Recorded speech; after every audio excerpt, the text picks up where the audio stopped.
Welcome to LOA Today. Walt Thiessen and life coach Tom Wells here. Today is Friday, February the 9th, 2018, 8 a.m. Eastern Time. Your first daily dose of happy for the day. And we are experimenting with a little more new technology here on the show. I've been trying diligently to get rid of those little blips that occur periodically, usually with my co-hosts, where all of a sudden they just kind of disappear and like there's a spit sound, and then all of a sudden they're back a half second later. And normally, I mean, it doesn't totally screw up the podcast, but, you know, Tom, it's nice when you don't have those little things because they kind of interrupt in your subconscious mind, you know, so I'm trying to get rid of them entirely. And we're experimenting today to see if we've done it, so we'll find out. Yeah, it's exciting. And, you know, your voice sounds better already with this new setup you have. Really? So I can tell a difference in a smoothness of the entire transmission. It just feels like much less activity on the line, you know, in the feed. That's so good. I can tell that difference right away. Mm-hmm. And what that is, I know what that is. I didn't realize that was happening at your end, but whenever you send a signal over the internet, they do what they call compression to make the size of the data smaller, right? And the kind of compression that Google Hangouts uses, which is what we were using Google Voice to connect you in, or Skype even, to a lesser extent, is a lower quality compression algorithm than what this what we're using as a conference call platform to do this, and their algorithm is going to be a lot better at reproducing sound. So I think that's what you're hearing, but that's great. I'm glad because that means it's also going to sound better to everybody else too. We're getting to the point where we sound really professional all the time, and that's what we want to do. In addition to having fun. Yeah, we are professionals. We are professionals, and we're having fun at the same time. We are professionals. That's right. Yes. Mainly having fun. I keep telling myself that I might even delete it one of these days. Anyway, so that's what my big news is for the day. Do you have any good news? Anything happening that's really exciting or fun, or just just a normal win? Yeah. No, I've got quite a few wins, but I'll just try to be brief. The main one is that I'm giving a speech today at my Toastmasters meeting. That is a speech I'm going to be giving to the public on a regular basis in order to attract clients, but it's also, of course, a very helpful speech that I'll be giving. This one is going to be on visualization, which is our topic of our show today. So just in pulling that all together, it's been very interesting and very rewarding to see how the universe has stepped in to be sure that I'm successful at this and that it feels really good. The other win was amazing, which was yesterday morning. I was waking up at about 4:30, 5 o'clock in the morning, and I had an experience of coming completely from the state of being connected to Source into my conscious body, and I literally watched my system load just like you would watch a computer load. I watched it load with all the different aches and pains and thoughts that I usually carry with me throughout the day. And so I got to see how they were all my own creations. Really? You know, so every little ache in my elbow, the little ache in my head, the feeling of nervousness in my stomach, whatever it is that I carry, you know, they're all subtle things, but they all combine to make me feel the way I feel throughout my day. And I watched them load, just like I was watching a computer load its programs. And it was fascinating, just really fascinating. And it made me realize all these things in my body, they're resistance is what they are. They're resistance that I've built up over the years, maybe since I was a kid, maybe I don't know from where, but it was really cool to realize that these things can be let go of. Yeah. You know, and they don't have anything to do with, like, I don't feel ill or ill at ease in my body or mind because I'm the victim of anything. These are simply programs that I have bought into that now I'm going to take off my computer. I'm learning the ways to release the resistance so that I no longer have to carry these things. And I feel different already after yesterday morning. I could tell that I'm much more relaxed now because I realize none of these things I'm the victim of. I'm not at the mercy of these things. They are things that I'm just in the process of letting go of, but they are things that I'm creating. That's just great to know that, you know. To see it. I think I skipped something here. Tell us again, how did you arrive at this visualization? I mean, it was a visualization, right, that you experienced? It was an experience, yeah.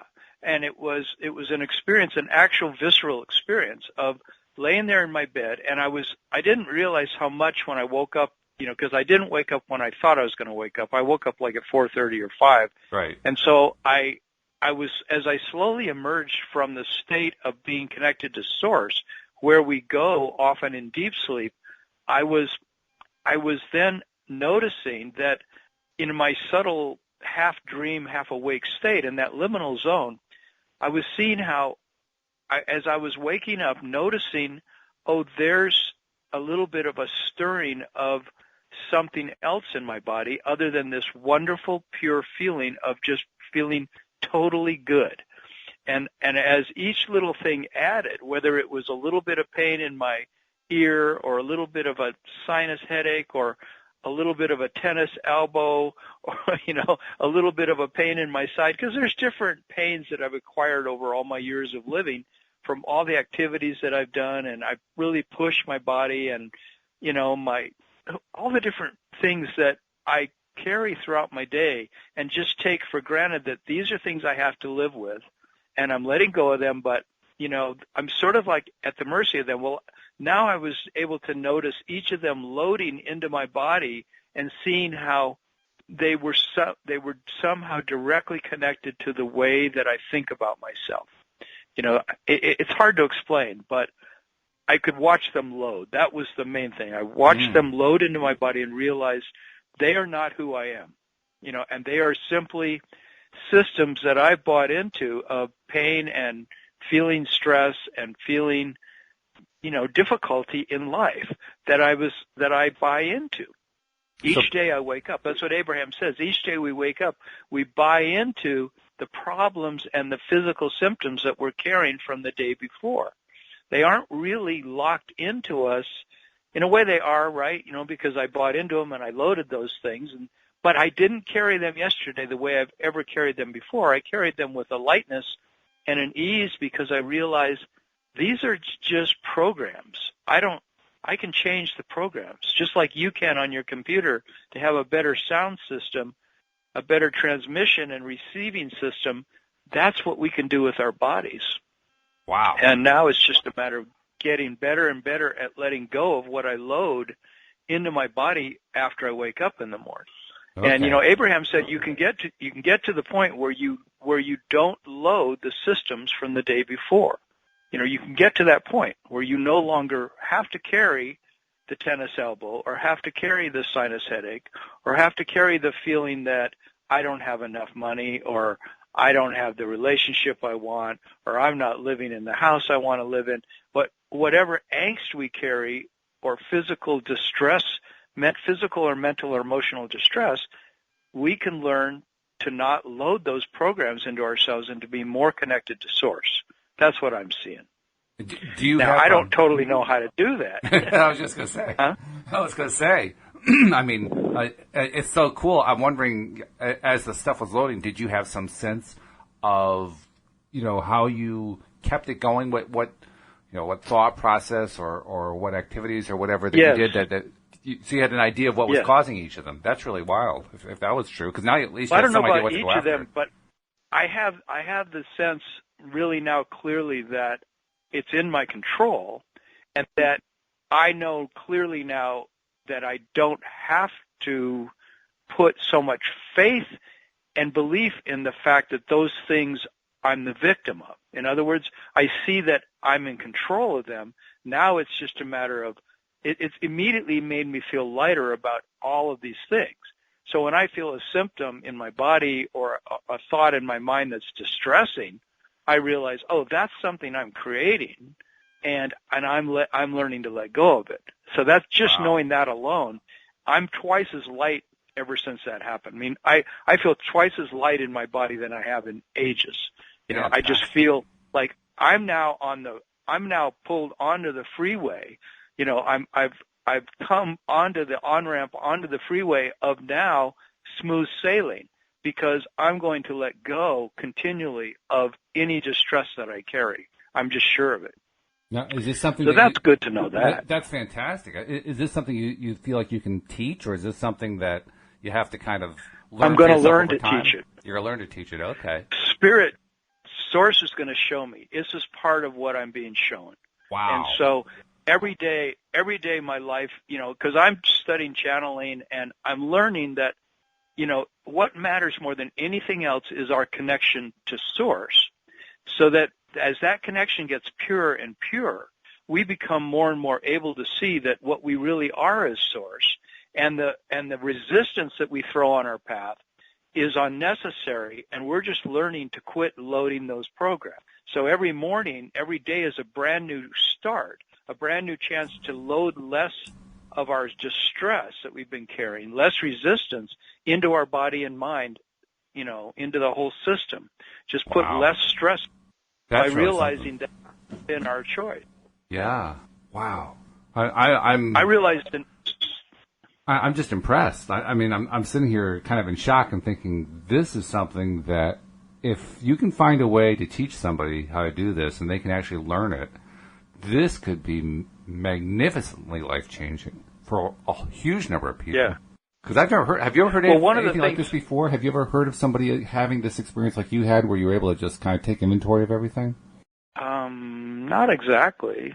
I can't say I suppose there's plenty of people who do it. I think people are more and more becoming I think people are becoming more and more aware of how they create reality. I think that's for sure. And if you have hundreds of thousands of people listening, for example, to Abraham, and Abraham is constantly preaching these things. That's what they teach, right? They teach, like I was studying about visualization, and you can study visualization from the point of view of other people, like who come from a psychology background, and it's entirely different than the way Abraham talks about it. Abraham talks about it in the way I'm describing it, where they say the whole essence of visualization is getting aligned with Source. And when you're aligned with Source, you have to be in this place where you're not imagining feelings, you're feeling feelings. I don't know, it's hard to explain, but I'll explain. Okay, the thing that I'm now understanding about visualization is that it's extremely powerful, but suspend what you think visualization is. Okay. Because what it actually is not so much going in there and closing your eyes and seeing images of yourself successful. Now, it is that, okay, like when you close your eyes and you say, okay, let me pick an area of my life, whether it's health or wealth or relationships or career, raising my children, whatever it is, picture yourself at a future time where you completely have achieved something that you want to achieve. This is what I'm going to do with my audience today at my speech. Close your eyes and picture yourself having already achieved something, like the amount of money you want, the relationship that you want, the new house you want, the new car you want, the great relationship with your child that you want or with your spouse. But go to that time where you see yourself having accomplished that, and now it's a done deal. And the way I invite people to get into that is to close their eyes and breathe and get as relaxed as they can possibly be. And of course, the more elaborate this process can be, it's almost like self-hypnosis, because you want to get into a state of feeling incredibly relaxed if you can. Sure. And then you picture that thing as being completely done, and you see yourself in some situation that says to you, I accomplished that. I now have that money. Maybe you're finally on the vacation you wanted to go on. You're finally walking into the house you've always wanted to own. You're finally going to the dealer, and they're handing you the keys to that new Audi or that new Porsche or whatever you want, and you're driving that car. You finally, that's a signal to you that you made the money, or that you accomplished that relationship. You're with your lover. You're walking on the beach on some Caribbean island. You finally are at this place where you feel this wonderful sense of fulfillment, satisfaction, ease, peace. And here's the key. The key is the feelings that you're having. Of course, if you're into Abraham and law of attraction, you know that it's the feelings that matter the most. The details of you achieving your particular goal or vision for your life are not as important as the feeling that you want to have when you get there, when you finally have that thing, because we want these things in our life. We want these relationships, this amount of money, this car, this house. We want these things because we believe that we're going to feel better in the having of them. Abraham reiterates this over and over and over again. That's why we want the things that we want. And so we get fixated on having these things, and then often we get into a loop where we think, I don't have it yet, I don't have it yet, I don't have what I want. And in that angst, in that feeling of I don't have it, that's where we suffer, and that's where we sabotage ourselves, because as long as we're vibrating with I don't have it, and we're feeling bad about that in any way, we've gone the negative end of the emotional scale, then of course we're attracting more of that, and we will never have what we want. So if we get on the positive end of the emotional scale, then visualization, the way Abraham explains it, is getting into the feeling state that we want to have going forward, that we want to have when we arrive at the destinations we want to arrive at. What's the feelings we want to have? So is it security? Is it tremendous relief? Is it safety? Is it freedom? Is it tremendous joy? Is it happiness? Is it all of the above? Is it inner peace? Right. And so whatever those feelings are. So if you close your eyes and you take a session, 5 or 10 or 15 minutes where you relax, what you're really trying to do is you're cultivating those feelings. You're cultivating a feeling state. So if you can feel into the feelings that you want to have when you have accomplished the things you want to accomplish, what you're actually doing is you're putting yourself into a feeling state right now, which equals alignment with your source self. So if you get into a wonderful feeling, like when I woke up yesterday morning, I was aligned with my source self. And I didn't realize it until I watched the different programs load into my mind and my body of stress, anxiety, and confusion. To whatever degree I carry those things as if they're me, as if, oh yeah, I just have to own those things because, I have a lifetime of acquiring these problems. Yeah, right. But when I watch them load, I realize, well, they're loading into a completely pure self. So what you're trying to do when you visualize is get as much into that relaxed state of receptivity to your pure, unadulterated source self. And as you vibrate with those good feelings, to whatever degree you can, what you're doing every day that you practice visualization is you're cultivating those feeling states. And, of course, like vibrations attract like vibrations. If you can stay for 17 seconds in a good feeling, you will attract another good feeling for the next 17 seconds. And as long as you cannot let that be interrupted with your own resistance from thoughts or bodily feelings or whatever that tell you, that you feel bad, that you don't feel as good, then you can get on a roll, and that momentum is what will enable impulses to then come to us that give us good ideas of what to do next. But it's a stringing together of these good feeling moments that feel good in our bodies that enable our minds to be receptive to impulses that come from our higher self, from our infinite intelligent self. So visualization becomes, yes, we're open to the details, but the details they're only going to come, and you're only going to be able to visualize awesome details for your life when you're feeling really, really good. But it's actually not on our shoulders to come up with all the details. The universe has in our vortex, in this reservoir of our infinite possibilities, infinite intelligence knows how to orchestrate a beautiful life for us. And it can orchestrate the details for us if we simply learn to be happy. So the last two shows that we've had have been about what is the vortex and what does it mean to have fun in our lives and be happy. Turns out that the vortex will take care of all the details. We've been putting things into our vortex for our entire life, and Abraham says for lifetimes, so that we have a perfectly orchestrated, beautifully unfolding life. Our job is to have a blast. Our job is to get as happy and free and easy and loving and just fun, playful as we can be, and that's how we open the doors to let in all the details of the things we want in every area of our life. That's the way I understand it, and that's what I'm on the path to do, and that's what I'm trying to encourage my clients to do. I have a client who has cancer, and he wants to continue to live. He wants to be able to continue to live. And I said, what do you want to live for? And he said, I want to live for my grandchildren. I want to live for my son and my daughter. I want to live so that I can be with them. I have so much fun with them. I said, what else? And said, I want to live for nature. I love to go out and go on walks in nature.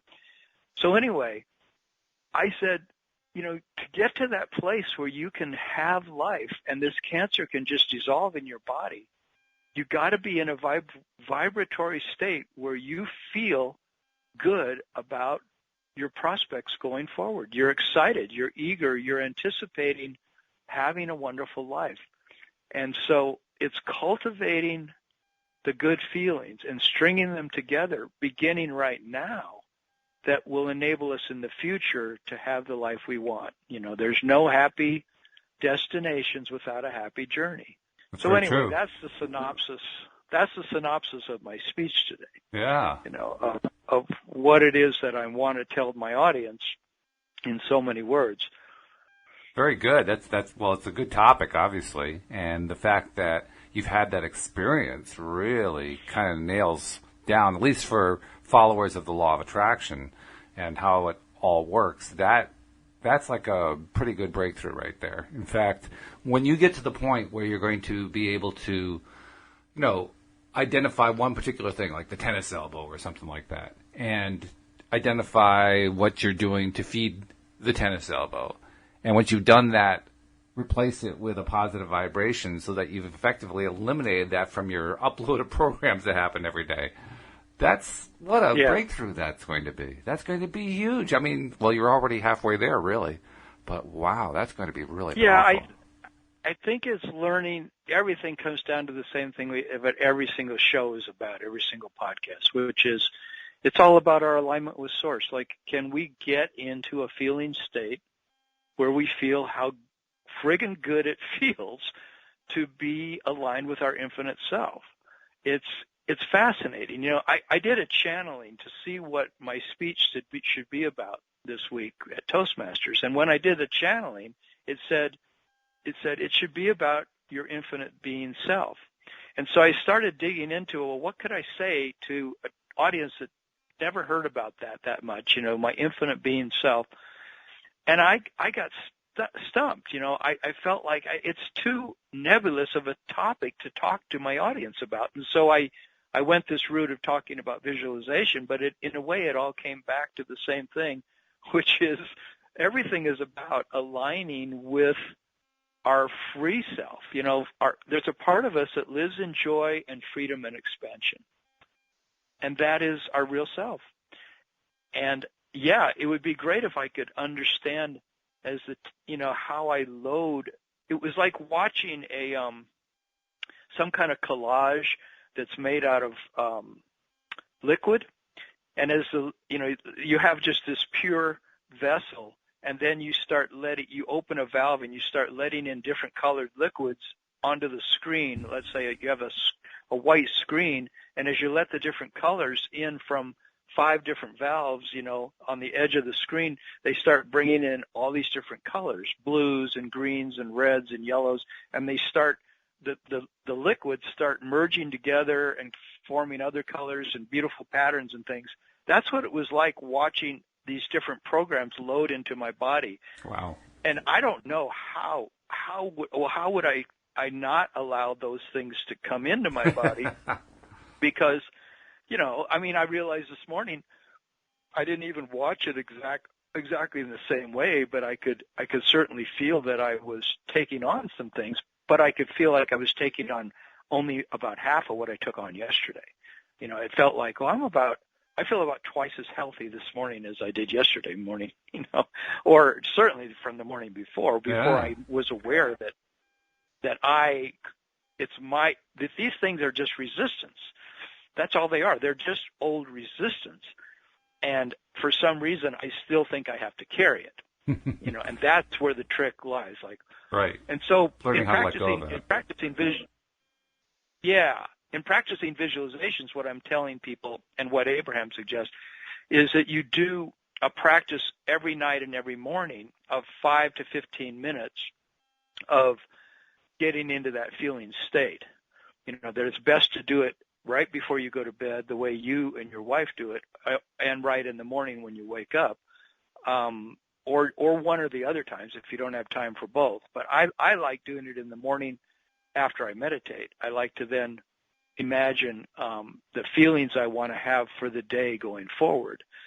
But I guess it would be good to do it right as I'm waking up during that, when those programs are loading and resistance. I could just be saying, no, what is it that I want to feel today? What is it that I intend to feel today? Because the intentions we make are very powerful. So if I say, I want to feel more freedom today, I want to feel more ease in my body, I want to feel a body that just feels great, I want to feel, because I'm practicing Tai Chi right now, and in Tai Chi you learn to channel your chi through your body, and chi is the life force. So in a way, chi is source. So in a way, in the Asian arts, martial arts, you're learning to channel source energy through your body, and that's what, in a way, I realize that's what I'm going to be learning to do. I'm going to be learning to teach people to channel source energy in such a way that it opens up all the channels in the body and the mind and clears the resistance that's there. And interestingly, the main principle of Tai Chi, the number one principle of Tai Chi, is relax. So everything comes down to relaxation. Everything comes down to what Abraham says over and over again: chill out. Let the universe orchestrate your life. It's not on your friggin' shoulders. That you have been trying way too hard your whole life. You got to learn to have fun. You got to learn to be playful. It's interesting too, it's because amazing. It's encouraging. I mean, what you experienced with this deliberate awareness of how you load in all your junk every day. I mean, on one level, it sounds kind of nasty. On another level, though, it sounds phenomenally empowering, because now you know how to deal with it. That's why I'm reacting to it the way I am, because early on, when I understood that there were resistances that I had, I didn't even know where they were. You've actually found a way to, visualize them, to see them, and to say, oh, wow, now I know where I have to work. And I'm sure you're just steps away from even knowing how they got there in the first place and how to get rid of them and so forth. So, I mean, it's. I guess what I'm saying is it is very, very encouraging to me, and probably to anyone else who is a deliberate creator, to know that when we are taking all this time to get ourselves into happier and happier places, there's more coming than just feeling happier.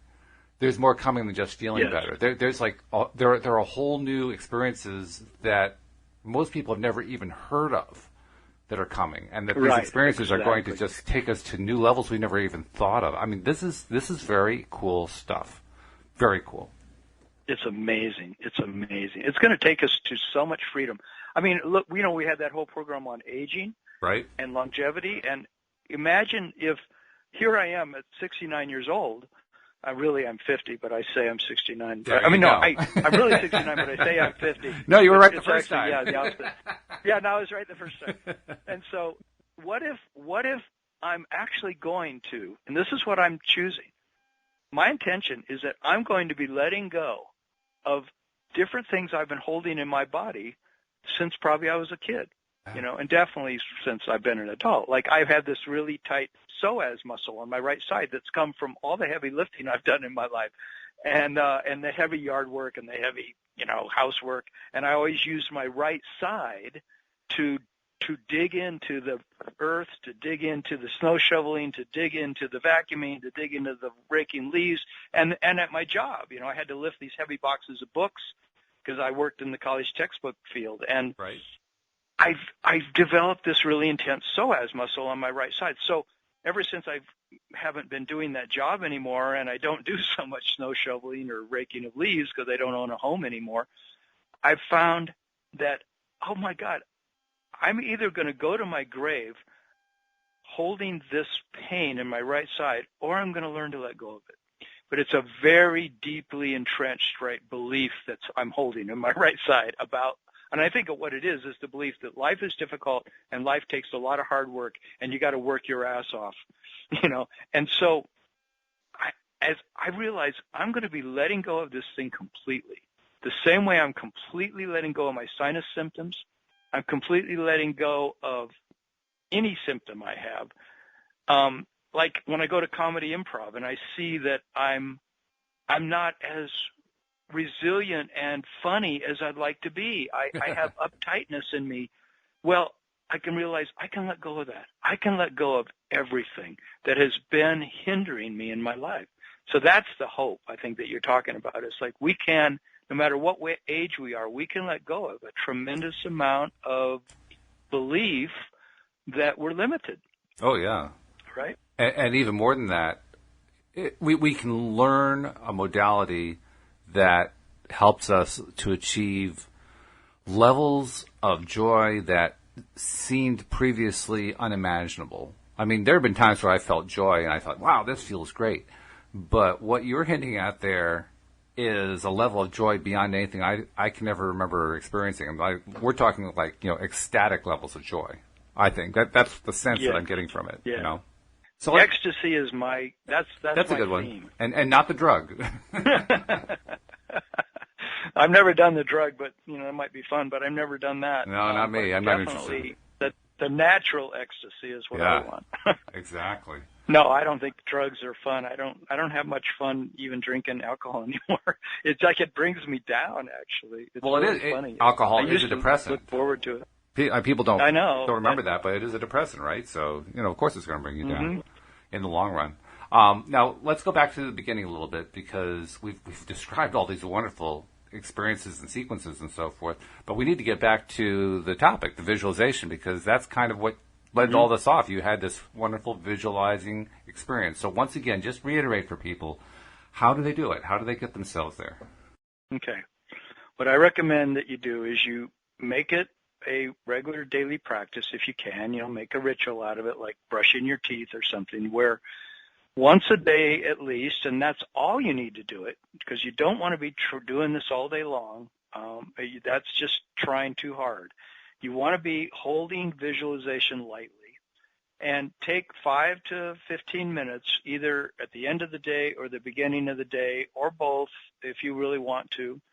But what you do is just close your eyes and imagine one area of your life at a time. Like, let's say you want $1 million, and you close your eyes and see yourself doing things that to you indicate you have the $1 million. So maybe you're planning with that $1 million to buy a wonderful cabin in the mountains or a wonderful condo on the seashore. It's one of the things you're going to do, say. So you're at your condo now.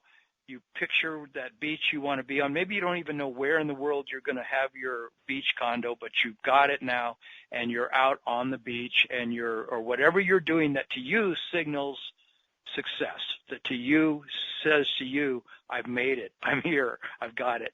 See yourself in that final state of having it. Say you want a career in environmental science, and you see yourself finally as that scientist. Say you want to be an oceanographer, and you're on that boat and you're out at sea and you're with all these other oceanographers and you're having a blast. You're diving, you're doing whatever it is that turns you on. So see yourself in that state of having accomplished it. And if you're feeling good when you're doing this, if you're getting in touch with those wonderful feelings you want to have, Then get into the details of it, the colors, the sights, the sounds, who you're with, what are you saying, how is that unfolding? You can get as elaborate about the details as you want of the life that you want. But the trick is, don't get into the details if you're not feeling good, because you can't achieve the life you want by struggling to achieve it. So then what is recommended is that the main aspect of visualization is the feelings that you have when you have attained the thing that you want to have. So even if you don't know the details, you don't have to see the exact picture. Let's say you just know, I want to be with my partner and we're taking amazing vacations around the world. So you see yourself doing that, but what are the feelings you want to have? So, well, when we're doing that, I want to be feeling incredible love in my heart for my partner. I want to be feeling in deep appreciation for the fact that I've attained this and that I'm enjoying it. I want to be appreciating nature. I want to be appreciating the ocean. I want to be appreciating the sunshine. I want to be appreciating the blue sky and the clouds. I want to be feeling freedom. I want to be feeling safety and security because now I have this money in my account. And if you can, get in touch with the feelings. That's the tricky part to me, because it's like, well, how do you exactly feel a feeling before you're there? But that's what Abraham said is the key to everything that we want, is to get in touch with the feeling now. So as much as you can, that's what you're doing when you do the visualization session, is you're practicing feeling good.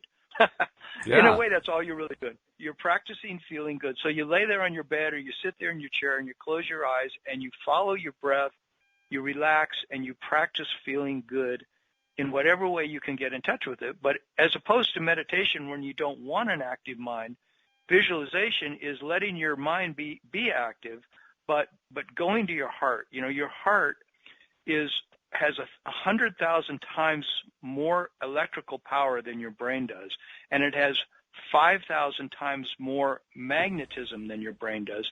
So what you want to do is feel feelings in your body. So feeling good in your body. What does happiness feel like in your heart? And what does feeling good feel like in your heart? What does it feel like in your torso, in your solar plexus to feel good? Well, when you visualize in this 5 or 10 minute section, this 15-minute session, you can practice that. It's a time to practice laying there, sitting there, and seeing what feels good.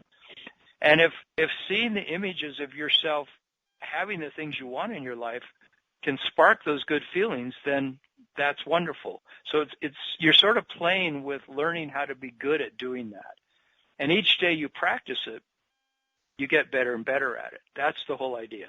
You get better and better day by day, and you can also practice it throughout the day. So that's what segment intending is. So when maybe you're done doing that in your morning session, but now you're driving to work, say, or you're walking to work, or you're going and fixing your breakfast, or you're getting ready to go into a meeting. Well, you can make intentions for that time period. Like when I'm driving to a meeting, I'll often say, well, this morning at my meeting, I want to experience love. I want to feel a sense of ease. I want to feel a sense of relaxation. I want to feel inner peace when I'm at this meeting today. Oh, I know what I want to feel. I want to feel really engaged with the people. I want to feel appreciation for them and love with them. I want to feel a great feeling of love and harmony, cooperation with them. So you can name the feelings and then let go and see how life unfolds that for you. I've had that happen countless times where I have named the feelings I want to feel before I get to a party or before I get to a meeting or before I get into the mountains on my hike. And then I just let go and I feel those feelings. I let them just flood into me. And I think life will take care of us feeling good if we make that our choice. So you're practicing in visualization, you're practicing getting good at being a feeler of good feelings. You're sort of practicing on being in your heart and less in your head, less in a place of just thinking yourself into good feeling, but what does it feel like to feel your way into good feelings? it's a practice. It's a discipline. Just like Tai Chi, you're learning to channel Chi throughout your body. Well, what does that mean? How do you do that? But it's the same with me waking up yesterday morning and watching these different feelings load into my body. How can I become more in control of that? That's what I'm going to be practicing. Like, how can I not load on the programs of pain in my sinuses, but instead load in more feeling good? How can I open up my sinus passages? Sure. How can I open up my elbow so that it doesn't become resistance there that then shows up as pain in my elbow?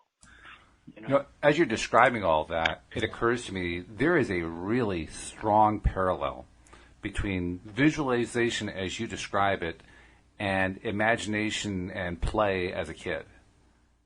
I mean, because the two seem to be so similar. Do you see any significant differences between them? Not really. I was reading an article about the Olympics, and that every major Olympic team now carries up to 10 sports psychologists with them.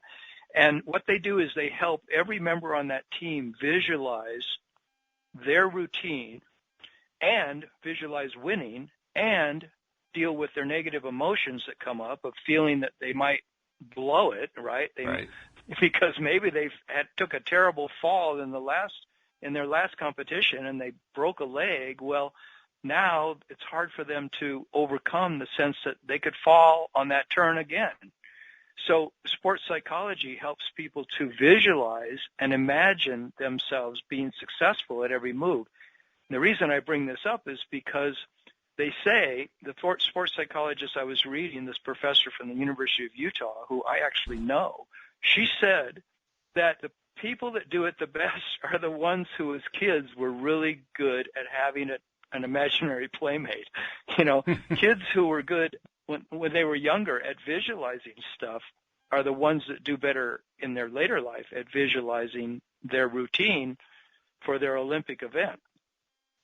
So if you're better, if you were better as a kid at it, you're probably better as an adult. But I think it can be learned at any age. Oh, I think so. Yeah. And it just takes surrender and finding your particular way that you visualize. That you feel your way into success. You feel your way into the good feeling life that you want to have. Each one of us, I think, has a unique way.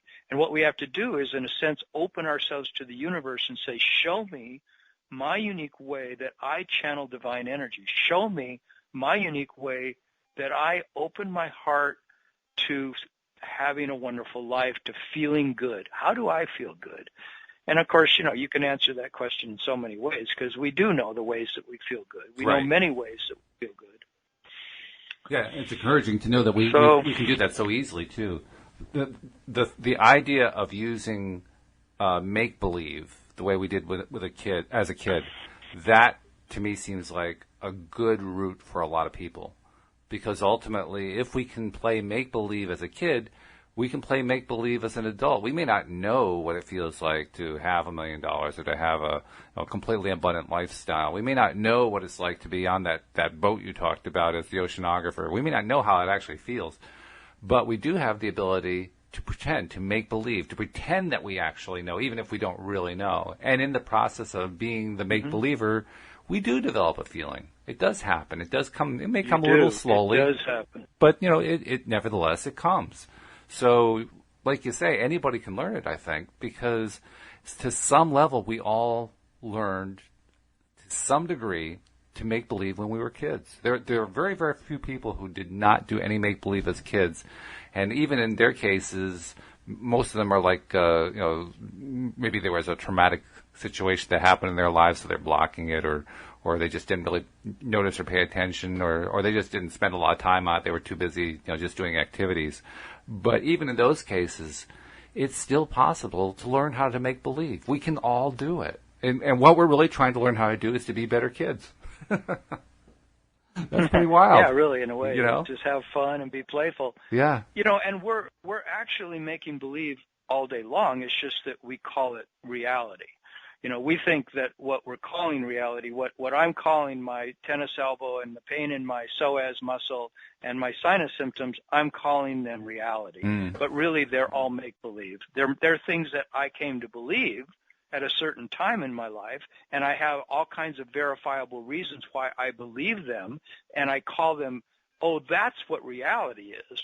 But really, they're simply make-believe things that I bought into so strongly, that because when I was a little kid, I was taught, that this is what's real and this is what's make-believe. But I really think that we're making it all up. Yeah. It's all and that's a lot. That's a lot to take in. It's all a dream. I mean, this whole idea of everything being make-believe, that's a huge thing to take in because, like you say, we have been taught that there are differences. There's reality and there's make-believe. Well, what if it's all make-believe? And what if make-believe is what drives the world? That's a big shift in thinking. But at least it's a conceivable one. It's one that we can actually conceive of making. I can conceive of it anyway. It's probably a lot harder to conceive when you're in a place of depression or unhappiness or anger or frustration. It's harder to see it at that point.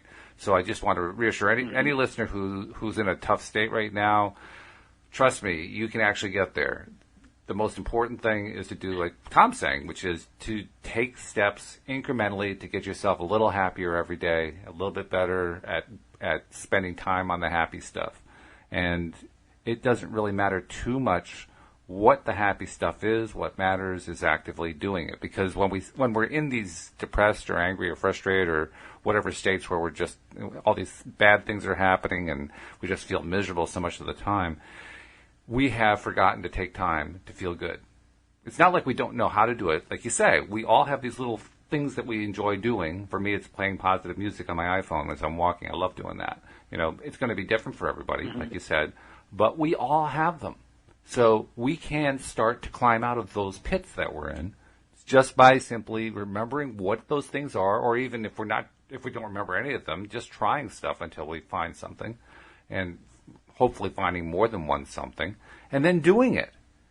Because it's not like it takes a huge amount of effort to go walking wearing my iPhone and listening to my positive music list. It's not a difficult thing to do. It's actually pretty darn easy. So I just got to do it. I just got to make sure I do it. And in doing that, I enable myself to get to the point eventually where, I'm not there yet. I haven't gotten to the point where you're at, where you're actually getting these active, semi-conscious visualizations of how you're loading everything into your body. Like, whoa, that's blowing my mind. But I have gotten to the point where I'm feeling a whole lot better than I used to. So I know, as long as I stick to that, I'm eventually going to get there. Even if I haven't gotten there yet, I will get there. It's just a question of time, really. Yeah, and really, like Abraham said, it's all available instantaneously. But we have to believe that it's really possible. And, I don't hold myself to expecting myself to be there instantaneously, but I realize that it is my true self, who I really am. Like Abraham said, our default state is actually to joy. Our default state is actually to happiness. That's nice to know that life is loaded in our favor. So, it's weighted towards the side of joy. A lot of people wouldn't necessarily believe that if they've had a life of a lot of suffering, or they look around at CNN and the evening news and they go, this is a life loaded towards joy? Really? Yeah, right. With all these problems? Well, yeah, because you're focusing on all the problems. You have, news reporters going out all over the world finding the very worst things they can to put in front of your eyes and your ears because, we've been taught to believe in the worst case scenarios, and that if we don't prepare for the worst case scenarios, we will possibly have a bad life. But, while it's good to prepare for disaster, if you're focused on disaster so much, then you're going to be negating, that'll be resistance in your system to the natural flow of joy and happiness that's actually there. You look at a baby, and there's a lot of natural flow of joy and happiness. You look at a young 5-year-old, there's a lot of flow of joy and happiness. And it was simply programmed out of us by our belief in disaster mentality, our belief in the fact that we need to focus on what isn't working. Yeah. We need to focus on what isn't working in order to get it working, to fix the problems we have. But that isn't really the way that the universe operates. The universe operates by focusing on the solutions and the ease and the fun and the playfulness that we had as kids, and that And as that energy flows through us, that chi of life force flows through us with ease, and we open up the channels of our mind and our body, then we find, oh, life was actually designed to work in a really beautiful way. Yeah. You know? Right. It's a paradigm shift. It is a huge paradigm shift, and it's a shift that happens even today. The fact is that since we have that ability to make these small shifts in our lives, we can get there. And there's a certain degree of trust there too, especially when you're in those more depressed areas, right? When you're in the feeling that life is constantly against you, and you've been programmed to believe that, and you bought it, and you bought into it, and you said, "Yep, that's my belief. I believe that life is there to defeat me." And so when you're in that place, that's a tough place to climb out of. It's good to know, though, there is a way out. There is, we can take steps, and we don't even have to do anything dramatic. We can just take little steps. We can just do it ourselves. We can do it in the privacy of our own minds. That's very cool. So, now, where we can change any negative thought. You could say, what would I rather be feeling than this negative thought? Right. And then tell a new, better feeling story, and practice that. Get good at telling a better feeling story than the negative one. Believe less in what is and more in what's possible. We are imaginal beings rather than we are what is beings. What is happening right in this moment is old news. What matters is what we're creating going forward from this moment. And if we decide that we're the imaginal beings, we're the feeling beings who are creating the next moment, then we can become more empowered. Very much what true. What were you going to say? I was just going to say where it goes next is well, it's kind of along the lines of what you were saying there. It reminded me of a phrase. My wife and I have used it. I've heard other people use it. Are you a human being or are you a human doing? The idea being that we need to spend more time being. What you've convinced me of is that there's actually a next step beyond that. You go from human doing to human being to imaginal being. And when you're an imaginal being, an amazing thing happens. You get to do more. You complete the cycle. And that thought just occurred to me as you were talking, that this is the ultimate state of being a human being. It's to be an imaginal being, to be somebody who knows not only the importance of imagining, not only practicing imagining, but somebody who lives imagining. Because when you live imagining, from everything you've been explaining, and I thought you've explained it very well, from what Abraham has taught us, and they certainly teach it very well, from all that information, it becomes really much more crystal clear to me than ever before. Imaginal beings have the abundant life. They have the complete life. It's joy all the time. 24-hour joy, 7 days a week. Yeah, and what Abraham said, 100% of our job here is our receptivity to our well-being. Yeah. And imagination is part of that for sure. And simply trusting, like you said, and relaxing is the hugest part of it. Because the funny thing to me that I want to say today when I speak, it just cracks me up, is that life is actually not a problem. It's actually not a drama that we have to try so hard. It's actually designed to work really beautifully well. It's like when Abraham talks about this planet, they say this planet is not broken. This planet has a huge conscious entity that's working fantastically, just like the moon is staying in the exact proximity to the earth, and the earth is staying in the perfect proximity to the sun. This earth is designed to work beautifully, and we get so focused on the problems that we become sort of like the only, fly in the ointment. We do not have to be a problem to ourselves and to this earth. We can surrender to the fact that, hey, it's actually designed to work. It's actually all a wonderful design system. We just have to back way off of our worry about things and get way into noticing what's working. Oh, the sun is here again. Oh, the crops are still growing. Oh, there's still food showing up at the store. Oh my God, I still have food on my plate. Oh my God, it tastes delicious. Oh my God, I feel really good eating it. Oh my God, I want to go outside and go for a walk. Oh my God, it's really nice outside, and there's trees and there's grass and there's all of it is incredible. The vast majority of it is just beautiful. And we're the only thing that thinks there's a problem, It's like you said earlier. Our main job is...